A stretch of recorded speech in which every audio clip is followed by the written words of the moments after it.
recevrez une puissance venant du Seigneur, et vous serez mes témoins dans cette vie. Vous recevrez une puissance venant du Seigneur,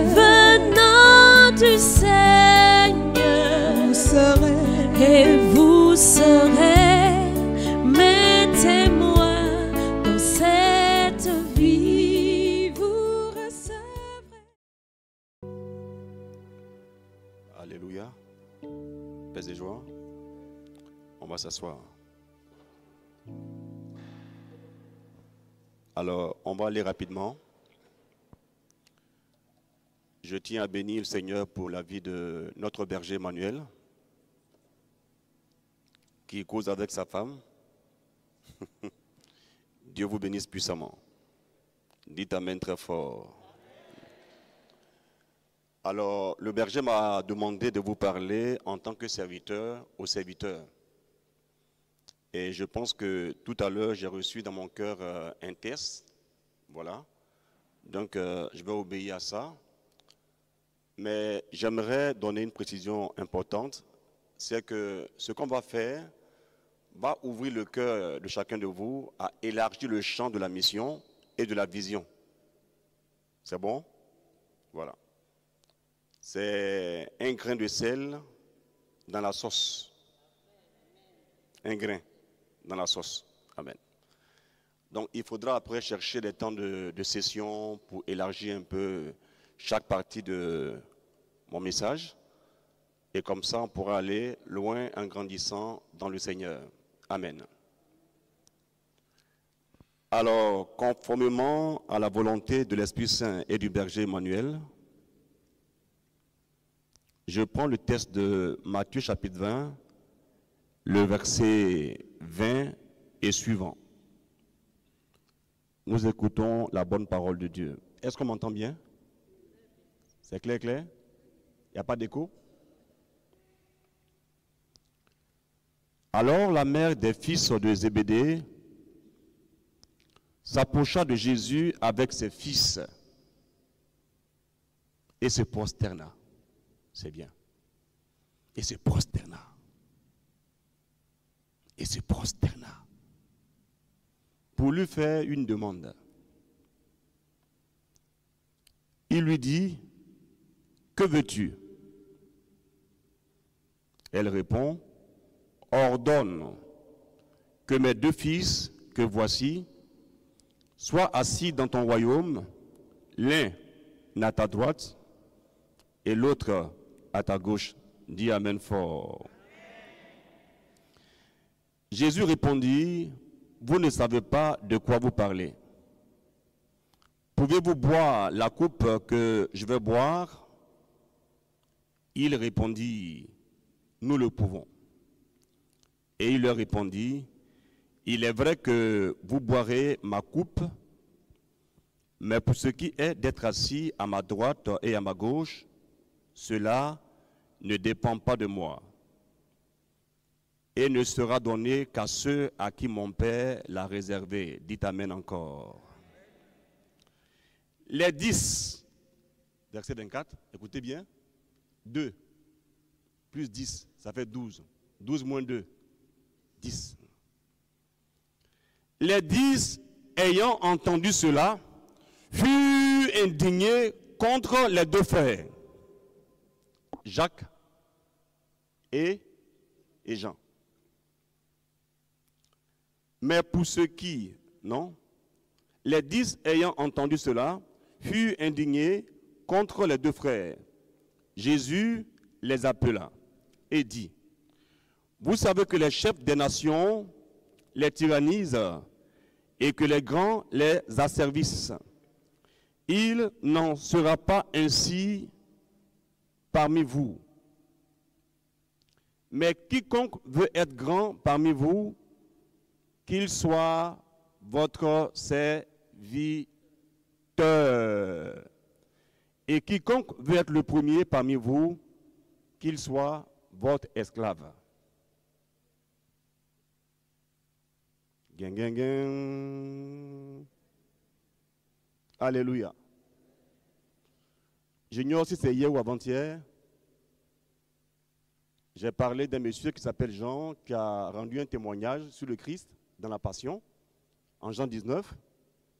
Et il avait dit que tous avaient fui, sauf Marie, ses parentes, et puis lui, Jean. Mais Matthieu a dit, tous ont fui. Amen. Et donc on pourrait dire que Jean, c'est un modèle parmi les 12. Mais le texte que nous avons lu en Matthieu chapitre 20, Matthieu parle, hein? Matthieu précise qu'il se rappelle au chapitre 20 que la maman de Jean, avec son frère Jacques, sont allés voir Jésus avec une apparence de piété, tu vois, d'adoration. La mère devant, les deux accompagnants, la mère se prosterne devant Jésus. Elle reconnaît sa grandeur. Apparemment, elle a un esprit de service. Ne confondez jamais le piétisme à la piété.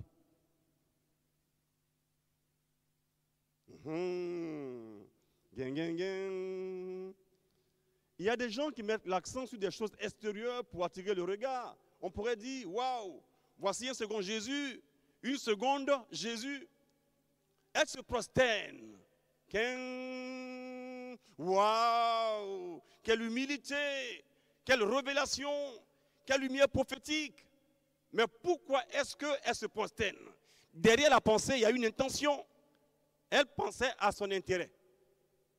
Elle formule alors une question. Elle dit, cher maître, on sait que tu es beau, tu es un Congolais, tu t'habilles bien, tu vois, tu sais parler, tu comprends, tu sais danser, tu comprends, tu es intelligent, tu comprends, tu es cultivé, nous savons que tu es Seigneur. Mais s'il te plaît, dans ton royaume, fais asseoir mes deux enfants, les deux, un à ta droite, l'autre à ta gauche, afin qu'ils puissent commander tout le reste. Ça n'a pas été dit.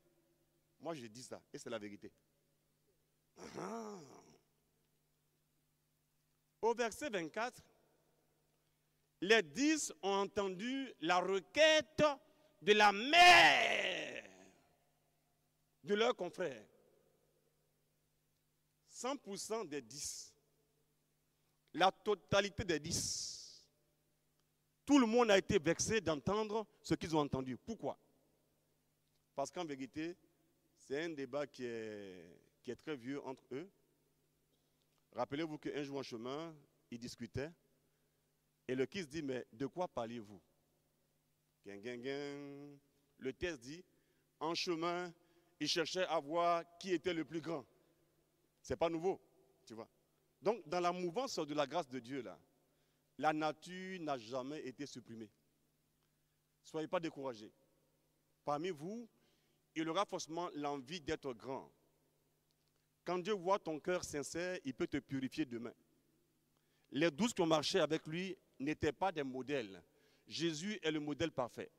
Mais Dieu remodèle ceux qu'il appelle, il les qualifie, il enseigne et les sanctifie.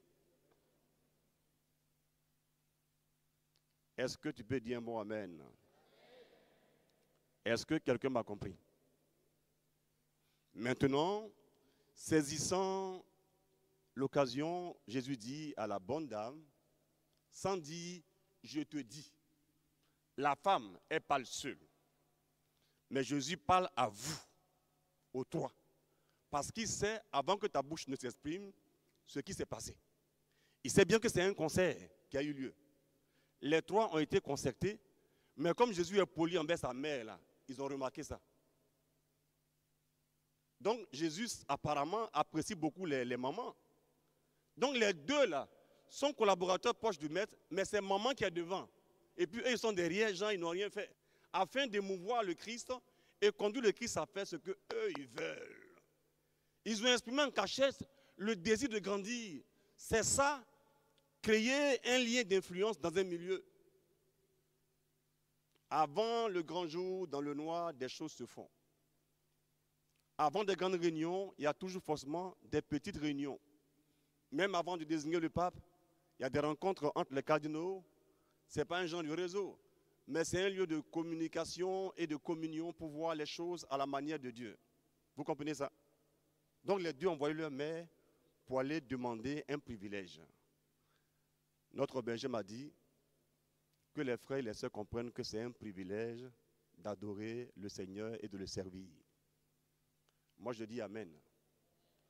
Mais en même temps, Jésus dit, dans le monde, les choses en sont ainsi, mais parmi nous, il ne doit pas être ainsi.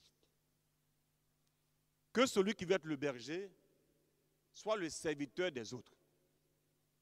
Que celui qui veut être le plus célèbre, le plus populaire, le premier, le grand, le mieux connu, soit esclave. Il dit serviteur et après esclave.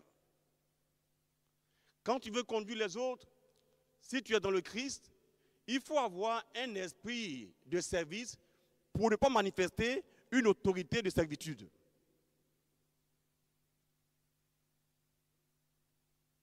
Augustin dit, quand l'esprit n'est pas là, l'obéissance, le service, ça devient servitude. C'est pourquoi bientôt tu vas recevoir le baptême dans l'Esprit Saint. Pour oublier ton intérêt et penser à l'intérêt du Christ.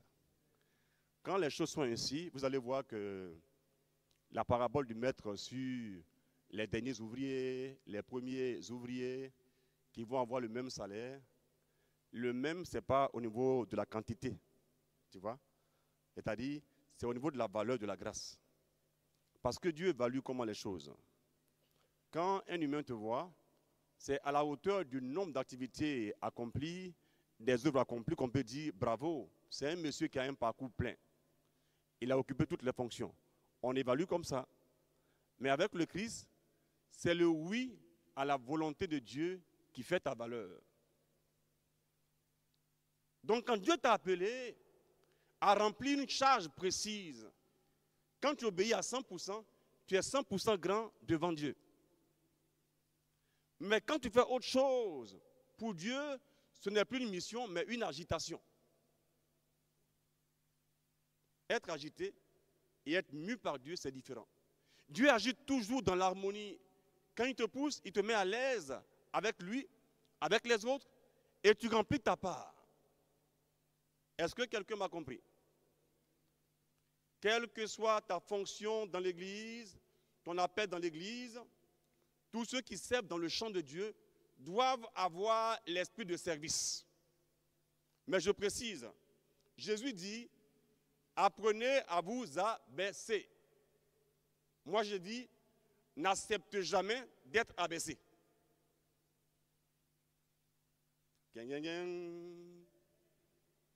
Et pourtant, ce que je dis n'est pas contraire à ce que le Christ dit.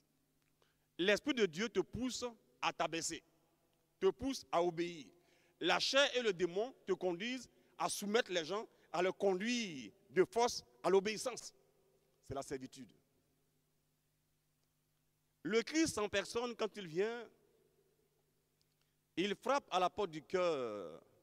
Et si quelqu'un entend sa voix, il l'ouvre et puis Dieu entre.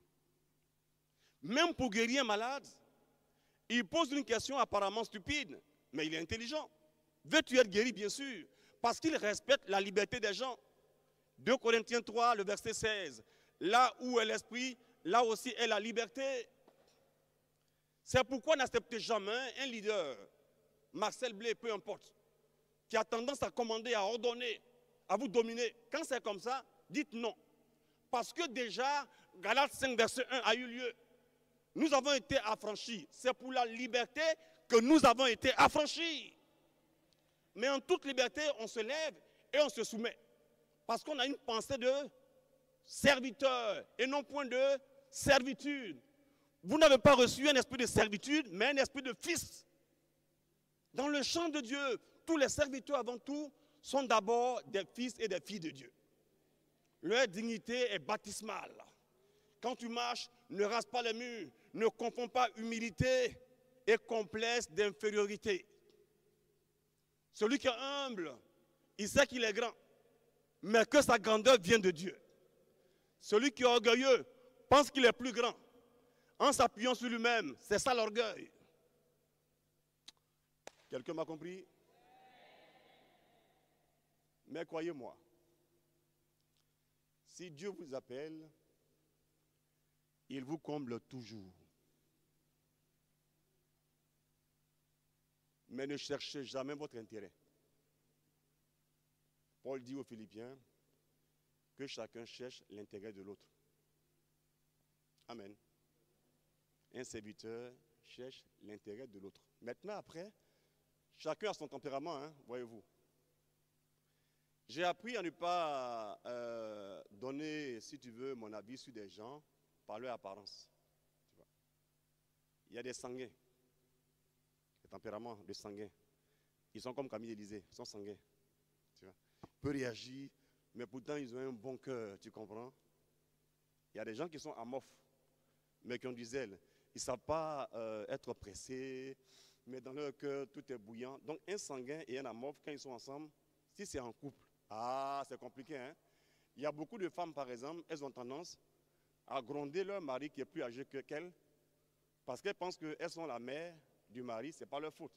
Leur tempérament, qui les pousse à bouger, n'aime pas les hommes qui sont trop calmes. Apparemment, ils ne sont pas éclairés pour agir rapidement, avec diligence. Pourtant, c'est l'impression. Cette même expérience est telle que, quand on vient à Jésus, l'apôtre Paul explique le mystère de l'Église et de toi, comme le mystère du mariage. Qui se rappelle? Pour Paul, le lien entre Dieu et nous, c'est le même lien qu'un marié et une mariée. Comme le Christ a aimé l'Église, vous les maris, aimez vos femmes. Comme l'Église est soumise au Christ, vous les femmes, soyez soumises. Tu n'as pas dit un bon amen, hein? Donc quand on vient à Christ et qu'on veut avoir une charge, Dieu commencera à nous épurer tout doucement parce qu'au début, on aura une pensée civile dans les choses sacrées. On va dire, tu as une mentalité de profanation. Ça ne veut pas dire que tu vas venir chasser les gens dans le temple ou bien salir le mur, ce n'est pas ça. La profanation. On me suit bien? On m'entend bien au fond? Est-ce qu'on m'entend bien au fond? Profanation. L'action de rendre profane. Ce qui est profane, c'est ce qui n'est pas sacré, c'est tout. Donc, quand tu utilises les choses sacrées à la manière ordinaire, donc profane, tu es en profanation des choses sacrées. De manière subtile, lorsque tu occupes une charge dans l'église et que tu as un esprit de chef, de patron, tu as profané ta mission. C'est un péché grave. Quand tu aimes commander, tu aimes dominer, c'est normal. Mais tu as profané normalement la vision de Dieu. Alléluia. C'est pourquoi beaucoup devant le Seigneur, dans les temps de la fin, seront vraiment surpris de voir que Dieu va leur dire, je ne vous connais pas.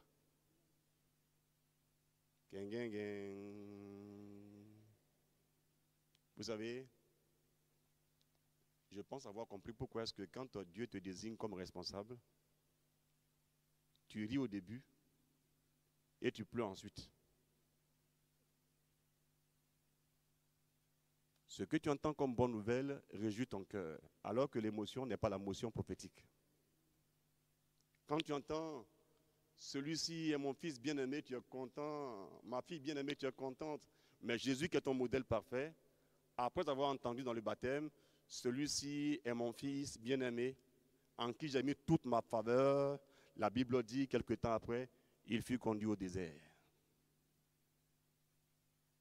Un serviteur est un homme de désert, qu'il le veuille ou pas, afin d'apprendre à dépendre totalement de Dieu et d'accomplir seulement sa volonté. naturellement, on est incapable de faire ce que Dieu veut. Croyez-moi. Moi, je l'ai su. Tu peux être sincère, ce n'est pas suffisant. Il y a des couleurs que j'ai ressenties dans des lieux par rapport à des réactions particulières. Et quand le soir, je veux commencer à prier, Dieu dit que je n'ai pas raison, alors que j'ai raison. Et ce qui m'énerve, autant que je me souvienne, depuis que j'existe sur la terre des hommes, en janvier, ça sera 56 ans sur la terre des hommes. Mon bébé, tu as vu, non? Donc, bientôt 56 ans. Je n'ai jamais eu raison quand j'ai interrogé Dieu. Jamais. Or, mon cerveau, assez mûr, me montre que j'ai bien raison, puisque j'ai raison. Quand tu as un esprit de serviteur, tu ne cherches pas la reconnaissance. Mais quand, inconsciemment, tu es dans un contrat subtil, tu vois, tu es un mercenaire, quand il n'y a pas un retour sur service rendu, tu es découragé et tu vas commencer à tempêter. Il y a des fois, tes efforts vont sembler ne pas être reconnus pour que toi-même tu puisses reconnaître que tu as fait semblant d'adorer Dieu comme la mère de Jacques et de Jean, alors qu'en vérité, tu voulais séduire le maître qui connaît ton intention. L'homme regarde à l'apparence, mais Dieu regarde au cœur. Certains hommes bizarres, des femmes bizarres à tes côtés dans le champ de Dieu vont t'amener à être hors de toi-même. Être hors de soi, c'est être en colère. Être en colère, c'est être hors de soi. Celui qui est en colère a constamment l'envie de rétablir sa justice. Une justice à sa manière. C'est pourquoi on se met en colère. Alors que quand on se met en colère, on est hors de soi, donc on est exposé. Que votre colère ne demeure pas en vous jusqu'au soir pour que le diable n'ait pas du pouvoir sur vous. Qui commence à comprendre un peu? C'est ce que Dieu a mis en mon cœur à cause du berger. Voilà. Je n'ai pas de machin devant moi. Je l'ai reçu dans le train un peu, le test dans le train. Et ce que je dis maintenant, c'est maintenant que je le reçois. Parce que malheureusement, je ne suis pas théologien. Je suis membre du renouveau charismatique. On nous a appris à laisser Dieu parler, à laisser Dieu faire. Même quand ce n'est pas cohérent, Dieu s'arrange pour manifester le mystère de la Pentecôte dans ce que nous disons. Demain, on va en parler un peu. À la Pentecôte, personne n'a parlé en langue.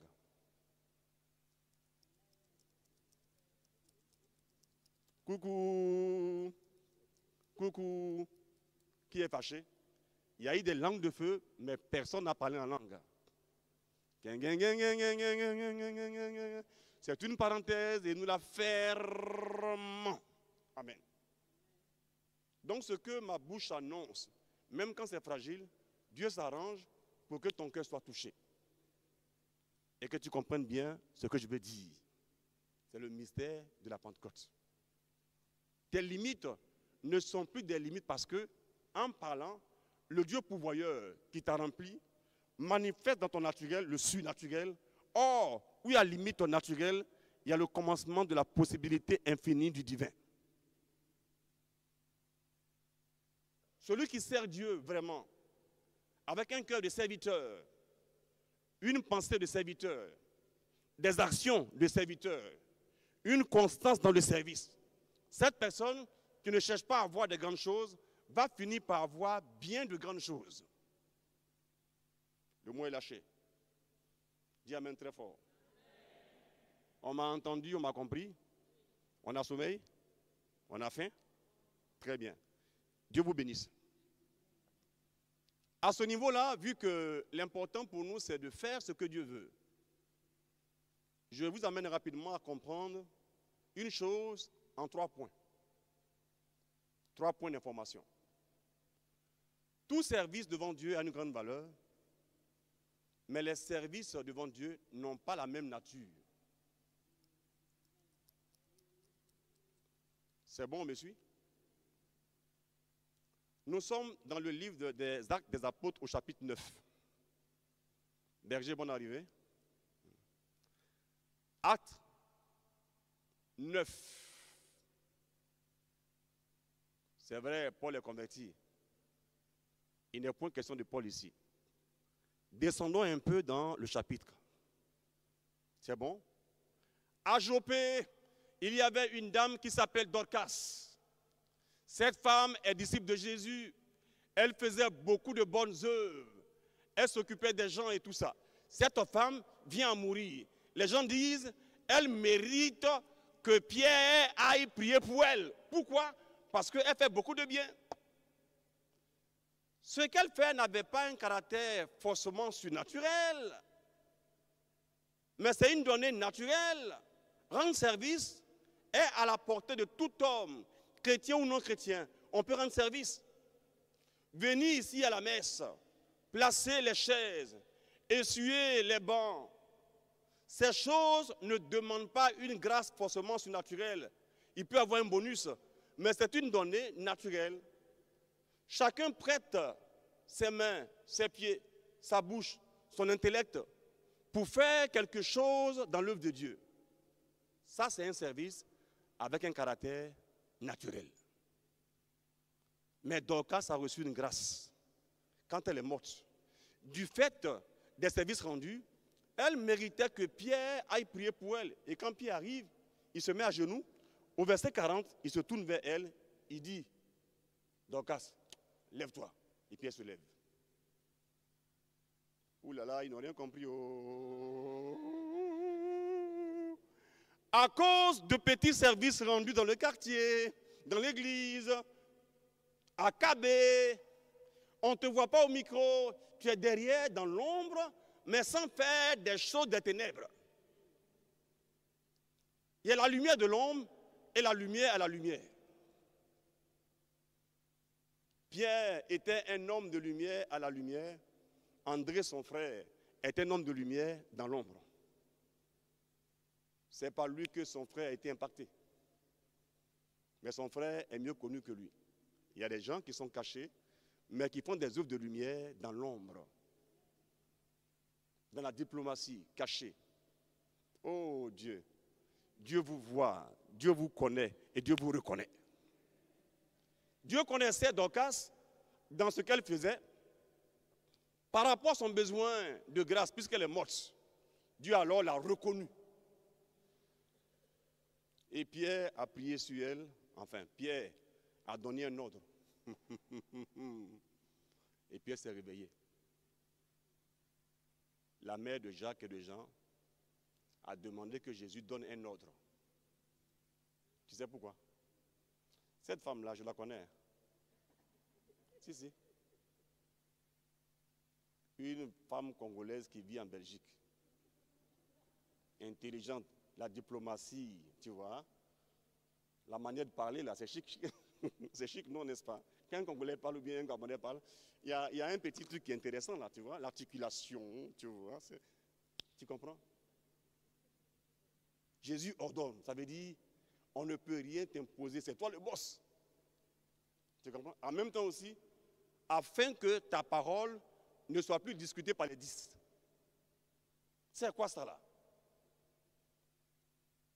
C'est un esprit de la chair dont le partenaire est le diable. Je n'ai pas inventé. Hein. En Matthieu 16, quand Pierre parle bien en disant, ah, vraiment, grand frère Jésus, tu es bien, hein? Tu es le Messie, tout ça là. Jésus a dit, oh, vraiment, Pierre, tu es un Congolais, hein? Tu es trop béni, tout ça là. On a dansé un peu, tout. Donc Pierre est heureux. Quelque temps après, dans le même chapitre, Jésus dit, je monte vers Kabé là, à Bruxelles, pour faire un tour maintenant à Jérusalem, tout ça là, pour achever ma mission. Pierre dit, tu ne bougeras pas. Jésus dit, arrière de moi Satan, en lui parlant. Et puis il explique ça en disant, c'est la chair qui te parle.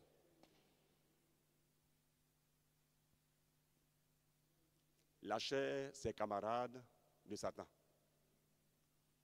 Quand tu vis habituellement dans la chair, tu finis par être impacté par le diable comme sponsor.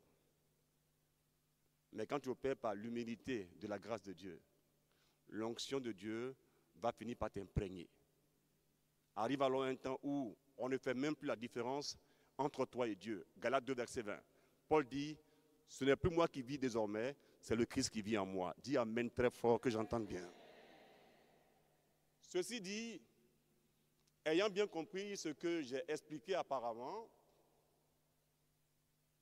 je tiens à vous dire qu'on ne doit pas négliger les petits services. Ne cherchez pas tous à prendre le micro comme le berger. Et puis la bergère. Vous savez, quand je vais en mission, toujours, Dieu me dit de faire attention. Pour observer et écouter. Je me sens toujours édifié. Dans le train, elle m'a édifié. Elle aime Dieu, il y a longtemps. Quand elle parle, il y a la passion, mais ce qu'elle disait dans le train, j'ai pris un train pour venir ici. Dans le train, quand elle parlait. Elle dit des choses, en même temps, elle explique de manière théologique, mais avec une entière liberté prophétique. Et puis, je voyais dans son regard, Jean, qu'est-ce que tu en penses? Je ne pensais rien. J'étais fortement édifié. Quand je viens pour prêcher ici, c'est parce que Dieu sait, et nous deux on sait, que Marcel B n'est pas un modèle pour venir prêcher. Je n'ai pas un charisme de prédicateur, mais j'ai une onction pour évangéliser.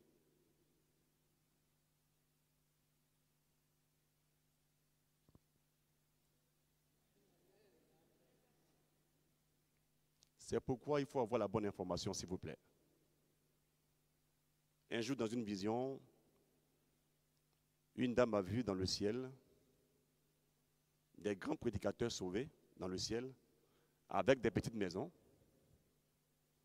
Et puis une femme qui était habituée à venir rendre service en nettoyant les tables et tout ça là. Elle avait une grosse maison. Parce que pour Dieu, l'important, c'était de faire ce que Dieu a prévu avec une pleine charité. Dorcas a reçu une résurrection. Quand Pierre est mort, il n'a jamais été ressuscité.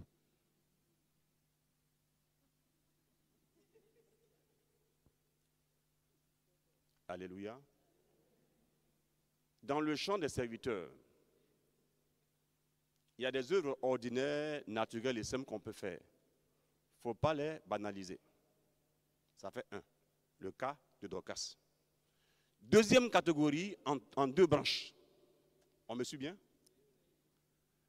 Ce que nous faisons, marqué par le sceau du surnaturel. Donc il y a un service qu'on peut rendre, ou bien être dans un service plutôt en église, avec un caractère surnaturel.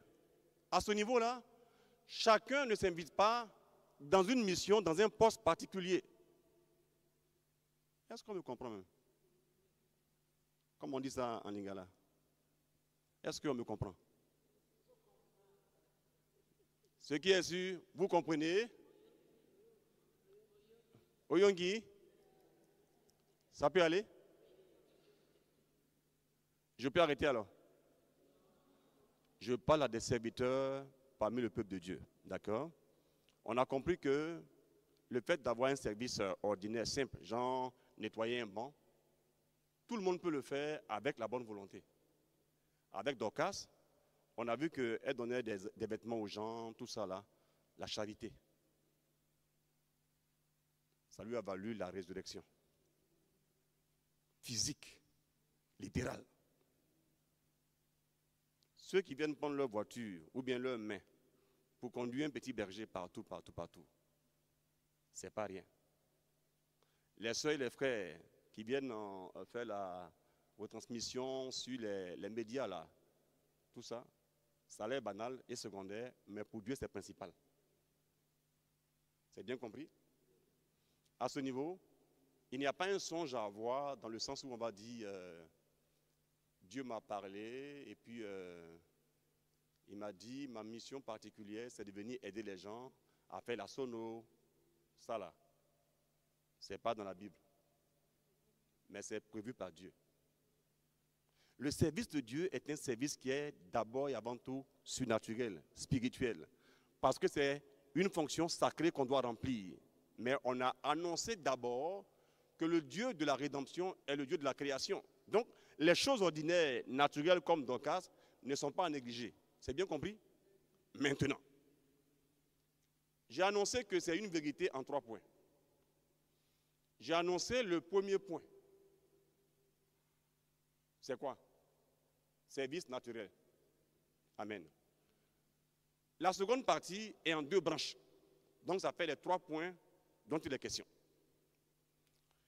Il y a ce qu'on peut faire dans l'Église par la grâce de l'Esprit, c'est en 2 catégories. C'est bon? Nous avons 1 Corinthiens 12, bien connu. 1 Corinthiens 12, bien connu. 1 Corinthiens 12, bien connu. Mais généralement, on est habitué à prêcher sur 1 Corinthiens 12, verset 1 jusqu'au verset 12, par là, tout ça. Mais pour ce soir, Dieu met à mon cœur le verset 28. Et puis le reste qui accompagne. C'est bon? Et puis Éphésiens 4, verset 11. Écoutez bien s'il vous plaît. Est-ce qu'on me suit bien? On me comprend bien? Excusez-moi, oh. Je parle rapidement. Je vous ai dit, je ne suis pas éloquent. Mais ce qui est sûr, Dieu me connaît. Voilà. Donc il faut me subir. Amen. Que mon Dieu vous bénisse puissamment au nom de Jésus-Christ de Nazareth. Alors, il est minuit, je vais arrêter. Alléluia. Qui sent que c'est doux? C'est doux d'une manière... C'est doux, non? C'est doux, non? C'est parce que Dieu transforme les choses ordinaires et les rend surnaturellement extraordinaires parce que son propre esprit les métamorphose. C'est ce qui est arrivé à la Pentecôte. Pierre fait comme ça. Et puis chacun entend dans sa propre langue. Pierre ne parlait pas dans leur langue, mais Pierre parlait avec son cœur. Mais puisqu'il parlait par l'esprit, l'esprit n'est pas limité par la parole. Isaac le Syrien, c'est un saint. Il dit, la parole est l'instrument de ce monde-ci, le silence est l'instrument de l'autre monde. Tu peux entendre. Tu peux comprendre. Même en gémissant, Romains 8, verset 26, c'est en français, on dit gémissement ineffable. Les frères du renouveau disent, vous voyez, la prière en langue peut être expliquée par Romains 8, 26, c'est faux. Quand tu dis kobababari bébébé, tu as parlé, tu as exprimé. Mais Romains 8, 26 dit, soupir, c'est comme ça. Et on met dessus inexprimable. Ça veut dire, tu bois à l'intérieur, tu ne sais même pas comment exprimer le soupir en question, mais Dieu entend. Et puis Dieu dit Amen, il te bénit. Je peux continuer. Tu vas payer? Ou bien on ne paye pas? Vous avez reçu gratuitement, donnez gratuitement, prenez gratuitement, mangez gratuitement, soyez arrosés gratuitement. Alléluia. Ayant fini le cas de Dorcas qui parle d'un service avec un caractère naturel, on est maintenant dans la dimension du service avec un caractère surnaturel. Et nous prenons comme base de la Bible 1 Corinthiens 12 et Éphésiens 4, verset 11.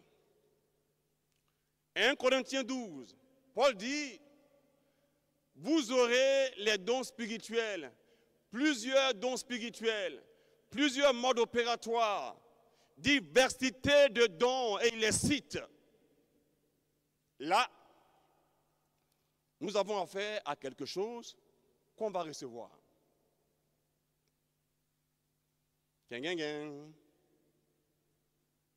C'est bon? En 1 Corinthiens 12, dans notre service, dans l'église, Dieu nous donne quelque chose qui vient de lui, qui a un caractère surnaturel, qu'on appelle, dans le milieu pentecôtiste, les dons spirituels. Et dans le renouveau charismatique, généralement, les charismes. On me suit bien? Ces grâces que nous recevons de la part de Dieu opèrent en nous pour nous rendre efficaces, compétents, capables et puissants, si vous voulez. Amen. Mais avec un caractère transitoire. Ça veut dire, ça passe. Celui qui prie en langue, quand il prie, c'est bon. C'est le seul cadeau que Dieu fait dans les charismes, où tu peux en user comme tu veux pour entrer en communion avec lui. C'est dans 1 Corinthiens 12 qu'on parle du charisme des langues. Là-bas, il y a don des langues. Sinon, Actes chapitre 2, à la Pentecôte, il s'est passé quelque chose de bizarre. On n'a pas encore mis un nom dessus, mais ça est là. Est-ce que c'est bon? Oh, est-ce que c'est bon? Du coup, dans une assemblée, Dieu vient greffer à ta bonne volonté, par exemple, quelque chose qui vient du ciel pour faire un travail sur la terre. C'est un charisme. Ça a un caractère surnaturel. On ne peut pas transmettre un charisme à son fils qu'on aime bien. Ça échappe à la volonté du berger et de la bergère. Jésus expliquait un peu ce mystère de l'homme de Dieu. Va dire à la bonne dame, maman Zébédée, madame Zébédée, écoute-moi très bien, les histoires de l'esprit là, on ne les juge pas dans la chair. C'est mon Père qui est puis esprit qui les décide. C'est-à-dire qu'on doit accomplir tous la volonté du Père. C'est pourquoi en priant on dit notre Père qui est aux cieux. Que ta volonté soit faite. Toi tu dis, donne-moi telle fonction. Non, c'est le boss dont la volonté doit être faite. Coucou, rébabababababa. C'est bon? Est-ce qu'on me suit bien? Malheureusement, c'est tellement intéressant, mais quand c'est un charisme, on ne peut pas en disposer comme on veut. Peu importe le charisme, les gens parlent souvent de les dons d'inspiration ou bien dons vocaux. Deuxième catégorie, les dons de révélation ou bien dons de prophétie. Ça dépend des gens. Et puis dons de puissance. On n'est pas obligé de faire comme ça. Les frères du renouveau charismatique l'ont reçu ainsi des pentecôtistes. Dans le catéchisme et Vatican II, on parle des dons ordinaires et des dons extraordinaires. Précisément, plutôt, des charismes ordinaires et des charismes extraordinaires.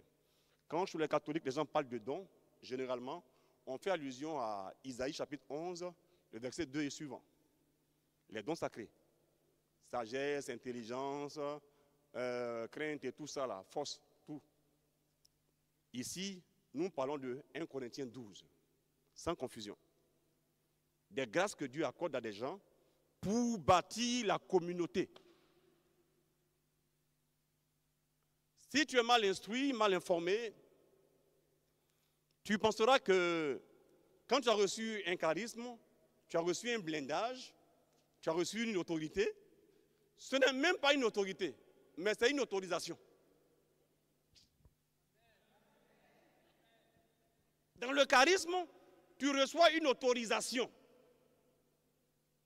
Quand c'est une prophétie, tu es autorisé à parler au nom de Dieu. Ainsi parle l'Éternel. Je vous dis ce soir, soyez consolés. Et quand la prière finit, on dit, mais qui a parlé? On dit, c'est la sœur qui est là. Et puis elle sourit maintenant. 3 jours après, elle se concentre. Elle veut forcément donner une parole aux gens. Or, on ne doit pas réagir de manière charnelle, mais on doit opérer de manière surnaturelle. Lundi, la grâce opère en toi. De manière ponctuelle, tu donnes la chose comme une prophétie. La force de l'esprit accompagne cette mission particulière, singulière, pour un temps, pour un moment précis, pour des gens précis. Basta, ça suffit. Ça peut revenir, mais c'est transitoire. Sauf la grâce de la prière en langue, la glossolalie. Là au moins, tu peux jouer avec ça.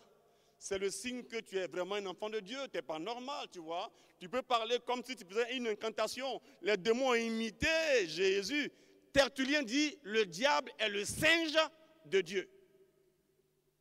Soyez pas étonnés quand tu vois un mage, bon, magicien, si vous voulez, un mage, un occultiste. Il est arrêté comme ça, il est congolais, et puis il dit, tu prêtes l'oreille, c'est un citoyen de ton pays. Et tu le connais très bien. Il vient de ta province, de ta contrée, de ton village, mais la langue qu'il parle là, ce n'est pas votre langue. Il parle une langue spirituelle par une incantation, incantare, c'est-à-dire mettre en chant. Tu vois. Mais nous aussi, on est congolais. Et puis on dit, Sobra baya baskeria baoskelia rabababa kete kete keskibo shabaya andegeri yokotomomo. Toi tu es assis, tu dis, mais il raconte des conneries. On n'est pas au campus.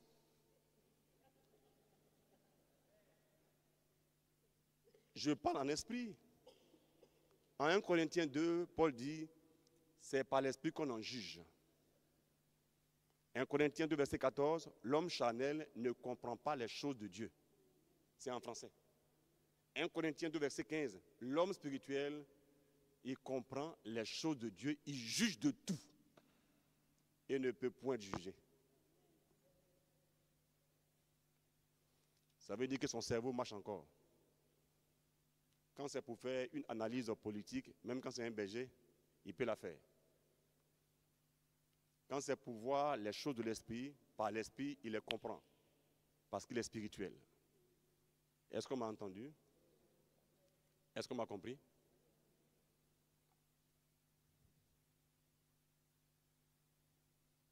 Tu peux recevoir une parole de connaissance très précise. Et comme tu es réputé pour ça, Satan va te blaguer pour te dire, tu fais ce que tu veux quand tu veux. Et tu deviens fragile. Quand l'onction est sur toi, l'onction parle plus fort que le charisme. Je reprends. Quand l'onction est sur toi, l'onction parle plus fort que le charisme parce que l'onction a un champ d'opération plus vaste. C'est bon? Écoutez bien. Hein? En 1 Corinthiens 12, Paul dit que vous recevrez des dons. Des dons. Maintenant, on finit avec ça. On va dans Éphésiens 4, verset 11. Quand on lit bien cette fois-ci le texte, Paul dit, Dieu donne certains comme apôtres, prophètes, enseignants, pasteurs, et puis quoi encore? Il y a 5, évangélistes. Cette fois-ci, pour quelqu'un qui est allé à l'université comme vous, le langage change dans la qualification des faits. Dieu, par la bouche ou la plume de Paul, expliquant 1 Corinthiens 12, parle de grâce comme quelque chose qu'on reçoit. Donc, comme quelque chose qu'on reçoit.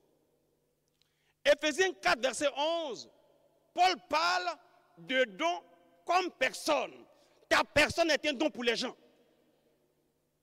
Aïe, aïe, aïe. À ce niveau-là, on n'est plus dans une grâce transitoire, mais dans un service permanent, avec l'approbation de Dieu par l'onction.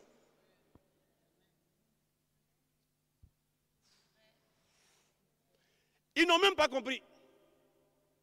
C'est pourquoi même en 1 Corinthiens 12, au verset 28, Paul dit, dans l'Église, Dieu établit premièrement les apôtres, deuxièmement les prophètes, troisièmement les docteurs enseignants. Et puis les autres après. Alors qu'on sait que dans le service, on ne cherche pas à être grand type. Mais Dieu lui-même vous élève comme il veut. Tu ne cherches pas la gloire, n'est-ce pas? Tu cherches Dieu.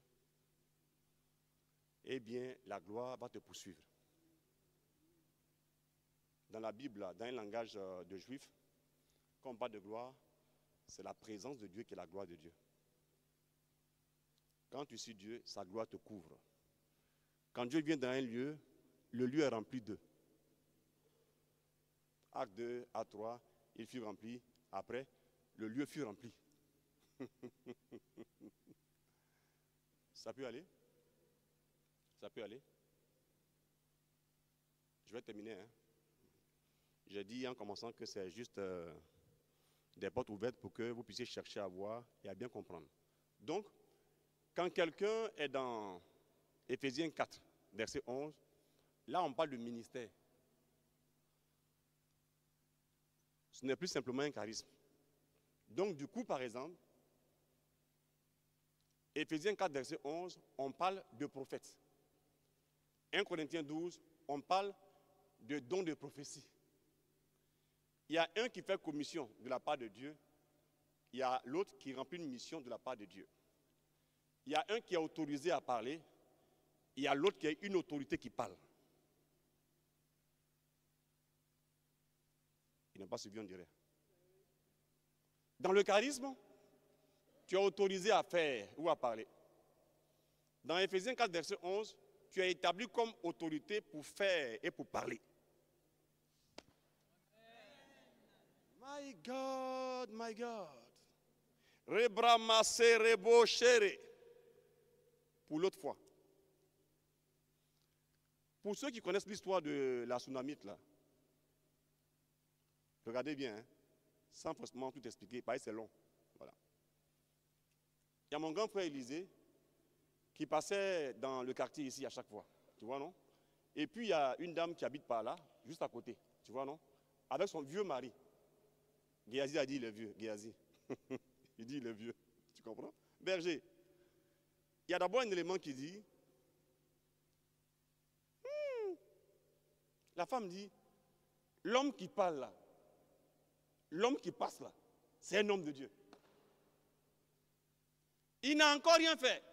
L'onction atteste dans le cœur des gens quelque chose comme à la Pentecôte. Tu parles comme un hébreu. Tu parles araméen. Un arabe entend un arabe. Tu comprends?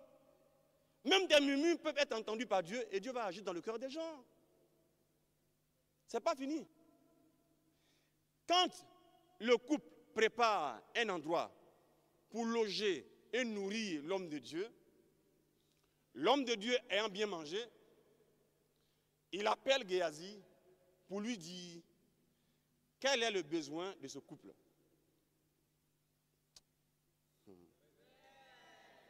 Comment est-ce qu'en 2 Rois 4, on peut dire que lui, Élisée, se renseigne dans l'ordre naturel?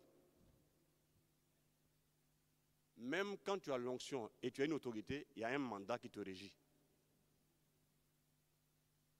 Même quand tu es président, c'est pour 5 ans, pour 4 ans, par rapport au pays. On peut renouveler ou pas. Élisée est un vrai oint de Dieu. Il voit des choses extraordinaires, n'est-ce pas? En 2 Rois 6, versets 12 à 13, quand le roi de Syrie, on me suit bien? Quand le roi de Syrie a un programme contre Israël, et puis il fait une réunion militaire, martiale, tu vois, et puis il dit, on va attaquer Israël comme ça, Élisée est assis ici, à Akabé, et son esprit de prophète se lève. Et puis il voit exactement la réunion du roi de Syrie, le maudit. Il sait exactement la stratégie mise sur pied. Et un jour, Dieu me dit, quand il t'a appelé, tu n'as pas besoin de te compromettre. S'il t'a appelé pour prêcher dans les milieux des sectes, pour convertir les occultistes, il t'enseignera les mystères rattachés à ton ministère. 1 Jean 2, verset 27. L'onction que vous avez reçue vous enseignera toutes choses, vous n'aurez point besoin d'être enseigné. Ça peut aller? Mais voici un élément pour montrer ce que veut dire être une autorité. Dans le cas d'Élisée, Quand il mange bien, comme j'ai mangé bien ces jours-ci, tu vois, j'ai envie de manger encore, mais je dois repartir malheureusement. Je viendrai un autre jour pour faire 3 ans ici, en mangeant seulement. C'est comme ça l'excès est créé par le diable, même dans les bonnes choses. Alléluia. Dieu vous bénisse. Suivez bien, hein? Suivez bien. Quand tu dois exercer par la prophétie, il te faut une motion. Jean, Dieu te pousse. Petit, il faut parler. Papa, j'ai compris. Et je parle. Quand tu es un prophète, tu as ta propre sensibilité, qu'on appelle la sensibilité du prophète. Et puis tu as une sensibilité prophétique. Tu comprends? Pour voir ce que Dieu veut que tu vois. Sensibilité prophétique. Sentir ce qu'il veut. D'accord. Maintenant, à part ça, comme tu as un mandat, il y a une alliance entre toi et Dieu. Ça fait que toi qui es un serviteur de Dieu, tu es un privilégié.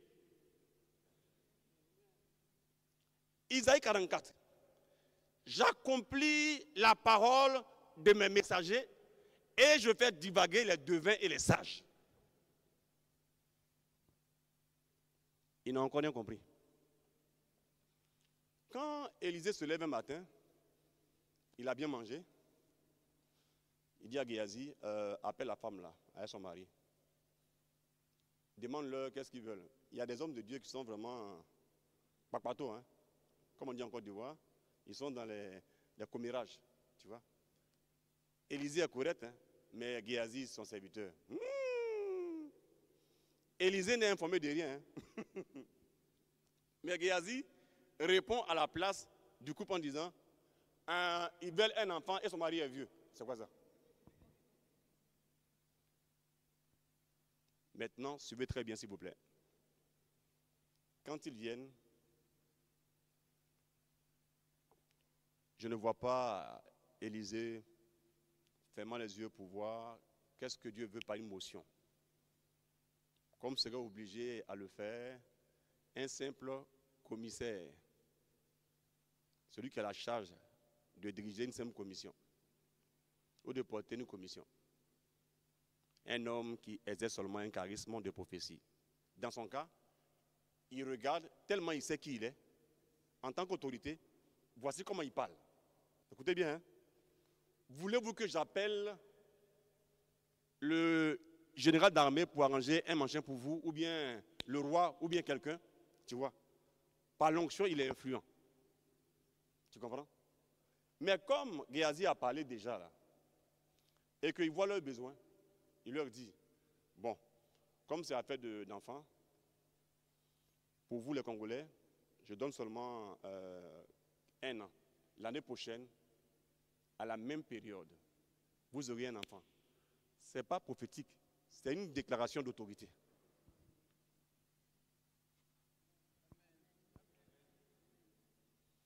Qui a élu le président?